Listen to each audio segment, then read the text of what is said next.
অভিশংসিত president ইউনকে গ্রেপ্তার নিয়ে নাটকীয় পরিস্থিতি। দক্ষিণ কোরিয়ার সাময়িক বরখাস্ত প্রেসিডেন্ট ইউন সুক ইউলকে দেশটির তদন্তকারীরা গ্রেপ্তারের চেষ্টা চালানোয় সিউলে ফের রাজনৈতিক অস্থিরতা দেখা দিয়েছে। তবে কয়েক ঘন্টার নাটকীয় পরিস্থিতির পর ইউনকে গ্রেপ্তারের সিদ্ধান্ত থেকে পিছু হটে দেশটির কর্তৃপক্ষ। খবর বিবিসি ও আল জাজিরার।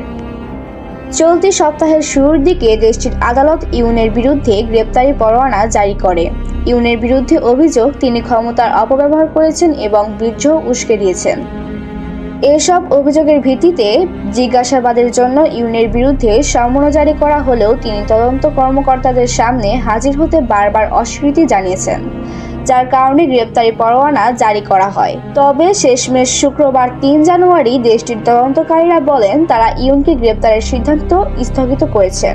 দেশটির দুর্নীতি বিরোধী কর্পোরেশন ইনভেস্টিগেশন অফিস সিআইও এক বিবৃতিতে বলেছে, আজ গ্রেপ্তারি পরোয়ানা কার্যকর করার বিষয়ে এটি নির্ধারিত হয়েছে যে চলমান অচল অবস্থার কারণে গ্রেপ্তার কার্যকর অসম্ভব ছিল।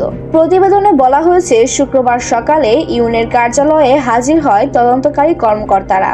সিউলের স্থানীয় সময় শুক্রবার সকাল ৮টায় ৬৪ বছর বয়সী ইউনকে গ্রেপ্তারের তৎপরতা শুরু করেন তারা।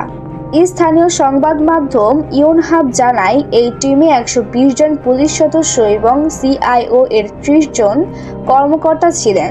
এর মধ্যে ৮০ জন প্রেসিডেন্টের বাসভবনের মূল কম্পাউন্ডে প্রবেশ করেন এবং বাকি সদস্যরা বাইরে পাহারায় ছিলেন। তবে গ্রেপ্তার ঠেকাতে তদন্ত দলটিকে বাধা দেওয়া শুরু করে প্রেসিডেন্টের নিরাপত্তা বাহিনী। তারা এর আগেও ইউনের অফিস এবং বাসভবনে তল্লাশি চালানোর প্রচেষ্টা আটকে দিয়েছিল।